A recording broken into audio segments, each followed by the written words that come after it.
गलत कर रहा है लेकिन साथ में हंस रहा है। मैं वहाँ पर बड़ा हुआ हूँ, मिस तो बहुत करता हूँ, मेरा घर है वो। ब्लैक नहीं है कि वाइट नहीं है, बीच में ग्रे। यस, मैं जानता हूँ कि लोगों ने मुझे अपने बेटे की तरह, भाई की तरह, अपने पोते की तरह देखा है। और आज जब मैं एक ऐसे शो में जो अगेन एक पारिवारिक शो है जहाँ पर लोग अपने आप से बहुत रिलेट कर सकते हैं, उसी शो में मैं एक ग्रे शेड का किरदार जो निभा रहा हूँ। मैं जानता हूँ कि ये लोगों को शायद गुस्सा आए इस बात को लेकर कि पुष्पा के लाइफ में ये ऐसा एक कौन बंदा आ गया है, ऐसा ग्रे शेड वाला एक कौन है, और गुस्सा आए। और मैं चाहता हूँ कि आपको गुस्सा आए। अगर आप गुस्सा करेंगे तो मैं समझूंगा, मैं मानूंगा कि मैंने मेरा रोल सही से निभाया है। तो बिल्कुल ये नेगेटिव कैरेक्टर जब मुझे पहली बार सुनने में मिला, कि जब फर्स्ट कॉल जब हुआ कि we are looking for you as this, तो मैंने कहा ये तो मतलब सिर्फ जब हम कुछ चीज़ देखते हैं या कोई फिल्म देखते हैं, कोई चीज़ पढ़ते हैं, तो हमें ऐसा थॉट मिलता है कि यार हम ऐसा कब करेंगे, ऐसा एक थॉट आता है। बस उसी तरह ये थॉट को एग्जिस्टेंस में मैंने देखा कि नेगेटिव, कभी सोचा था कि हाँ कभी नेगेटिव करेंगे, और ये दिख रहा है मेरे सामने। I want to do this, yes absolutely want to do this.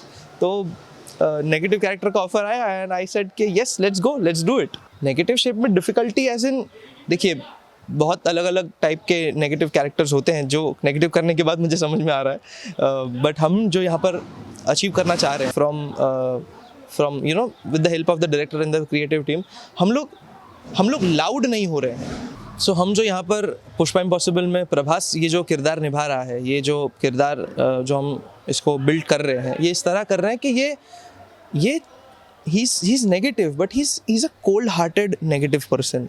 मतलब ये गलत कर रहा है लेकिन साथ में हंस रहा है।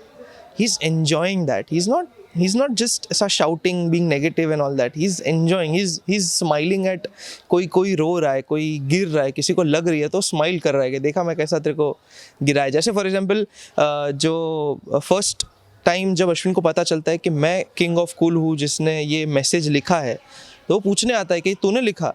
और इंस्टेड ऑफ बीइंग अग्रेसिव कि हाँ मैंने लिखा तो क्या कर लेगा, क्या ऐसा धक्का बक्का मारने की जगह पर what we try to achieve is कि ये तूने लिखा है। मैं उसको देखता हूँ, बड़ी सी स्माइल देता हूँ, प्यारी सी स्माइल देता हूँ और कहता हूँ हाँ मैंने लिखा है।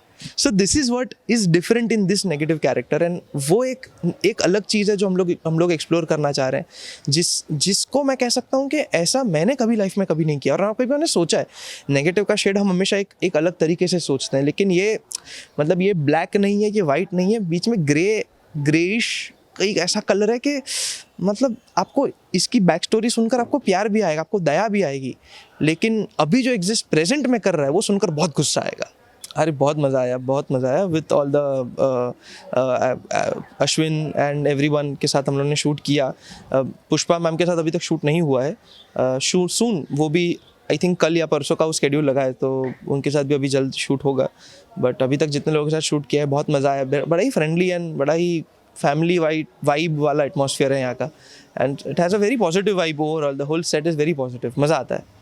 बिल्कुल देखा है, मतलब एज अ शो वो बड़ा इंटरेस्टिंग शो था जब आया था तब। एंड जेडी सर का ये दूसरा शो था आफ्टर वागले, जो मैं ट्रैक रख रहा था ऑफकोर्स बड़ी दूर से। एंड ऑल दोस्त बहू बेबी वो सब तो हमने देखे ही हैं, बट वागले जैसे एक अलग एक पीक पर चल रहा था, बहुत मज़ा आ रहा है लोगों को।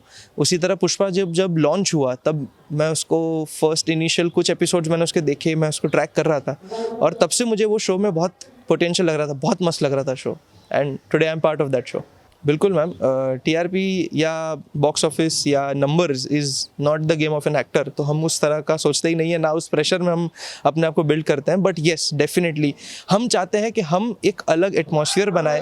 हम चाहते हैं कि ये जो पूरा ट्रैक है इसको इतना इंटरेस्टिंग बनाए, इसको ऐसा बनाए कि लोग इसको रीवॉच करें। एंड यू नो ये पूरा एपिसोड ये लोगों को पसंद आए, लोगों के दिल में ये एपिसोड बैठे। All are focus, everybody on the team on the set भी यही सोच रहा है कि इस पूरे ट्रैक को इतना मजबूत बनाए कि लोगों को मज़ा आना चाहिए। नहीं कुछ सिमिलर नहीं है ऑफ कोर्स। जैसे हर किसी के अंदर वो एक नेगेटिव ईवल होता है, डेविल होता है, किसी में भगवान होता है, किसी में डेविल होता है। तो उसी तरह प्रभास मतलब भव्या कहीं ना कहीं ऐसा मतलब कभी ना कभी, जैसे कैसे बताऊँ मैं आपको,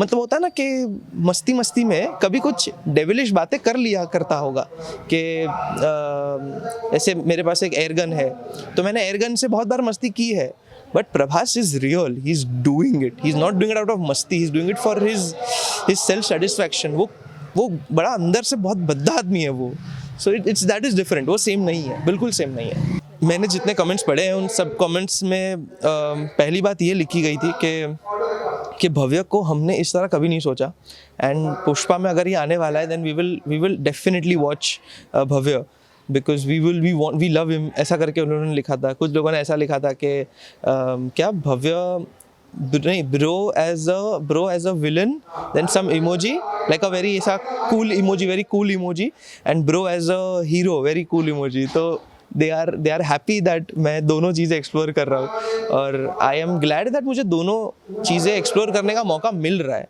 या तो ऐसे कितने एक्टर्स को ऐसा मौका मिलता है कि वो ये किरदार भी निभा सके और वो किरदार भी निभा सके। बिल्कुल, मैं वहाँ पर बड़ा हुआ हूँ, मिस तो बहुत करता हूँ, मेरा घर है वो, तो फैमिली जैसा है वो, तो बिल्कुल उससे मिस तो मैं बिल्कुल करता हूँ। एंड अभी मेरी थोड़ी छोटी सी इंजरी हुई थी, तब मैं 1-1.5 महीना घर पे बेड रेस्ट पर था, तो मैंने तारक के पुराने एपिसोड्स बहुत देखे और मैं बहुत हंसा हूँ, because it is not just that episode जो फनी था, but also the back story behind that those episodes. तो of course those are golden days and golden memories. Nobody can forget it from their head.